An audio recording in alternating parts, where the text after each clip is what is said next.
আমরা অনেকে চাইলে সব কিছু সময় মতো খাওয়া যায় না, কারণ সময়ের অনেক মূল্য। আসসালামু আলাইকুম। তেমনই একটি রান্না নিয়ে আসলাম আপনাদের মাঝে। পুরো ভিডিও জুড়ে সাথে থাকবেন। ভিডিওটি ভালো লাগলে শেয়ার করতে ভুলবেন না প্লিজ।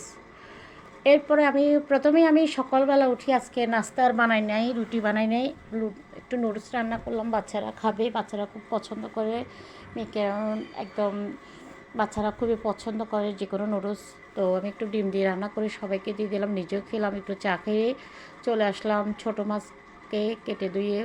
এই ছোটো মাছটা আপনাদের ভাইয়া অনেক দিন হয়েছে, মানে ঈদের বাজার করার সাথে কিনছে, কিন্তু আমি আসলে সময়ের অভাবে একদমই রান্না করতে পারছি না, কারণ এই মাছটা কাটতে হবে, পরিষ্কার করতে সময় লাগবে, যেহেতু ছোটো মাছটা কাটতে একটু সময় লাগে অনেকটা। তো আর আমার ঘরে ছোট বাচ্চা আছে, আর বাচ্চা নিয়ে যে কোনো মুহূর্তে কাটাও যায় না। এবার মাছটা নেওয়ার বাইর করার পরে অনেকবার বাচ্চা আমার ছেলে বারে বারে মাছের ভিতরে হাত দিয়ে দিচ্ছে, আর মাছের ভিতরে হাত দিচ্ছে মানে কি, বারে বারে ওর হাত গন্ধ হচ্ছে, বারে বারে ধোয়া হচ্ছে, মানে ভীষণ বিরক্তিকর। তো যাই হোক, এরপরে মাছটা আমি কেটে ধুয়ে পরিষ্কার করি, পানি জ্বালাতে দিলাম। এদিক দিয়ে একটা প্যান বসিয়ে দিলাম চুলাতে। প্যান বসা দিয়ে প্যানটা একটু গরম হওয়ার পরিমাণ মতো দিয়ে দিলাম তেল। তেল দেওয়ার পরে দিয়ে দিলাম 1 কাপের চেয়ে বেশি দিয়ে দিলাম পেঁয়াজ এবং কাঁচামরিচ। পেঁয়াজটা দেওয়ার পরে যখন পেঁয়াজটা আর কাঁচামরিচটা একটু কালার হওয়া শুরু করছে, তখনই আমি দিয়ে দিলাম আদা রসুনের পেস্ট। আদা রসুনের কাঁচা গন্ধটা চলে যাওয়ার পরে দিয়ে দিলাম হলুদের গুঁড়া, লাল মরিচের গুঁড়া, স্বাদ মতো লবণ, ধনিয়া জিরা গুঁড়া। তবে এখানে একটু হলুদের গুঁড়াটা কম দেবেন ছোটো মাছে, কারণ ছোটো মাছ একটু তিতকারীয়, মানে তিতা জাতীয় হয়, একটু হালকা তিতা লাগে, তো ওই জন্য একটু হলুদটা একটু কম দেবেন। তো আমি একটু পানি দিয়ে অনেকক্ষণ মশলাটা সময় নিয়ে কষা নিলাম।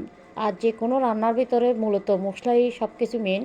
মশলা আপনি ভালো করে কষাবেন, অনায়াসে যে কোনো রান্না, যে কোনো জিনিস দিয়ে রান্না করবেন, অনেক মজা হবে।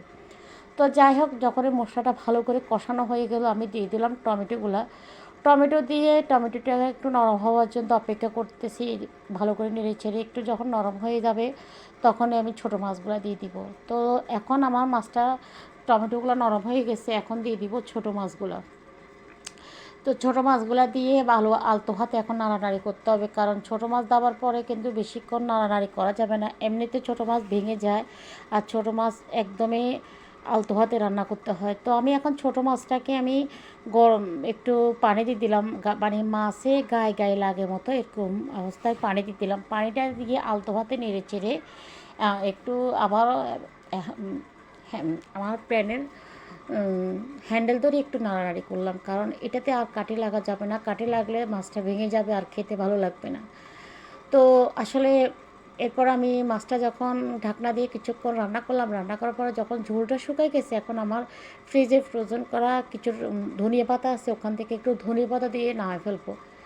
তো কেমন হয়েছে ভিডিওটি অবশ্যই কমেন্টের মধ্যে জানাবেন। রান্না সবাই জানে, আমি জানি ছোটো মাছ অনেকে রান্না করতে পারবে, আবার অনেকে জানে না, কীভাবে রান্না করে জানে না, সেজন্য খেতেও পারে না।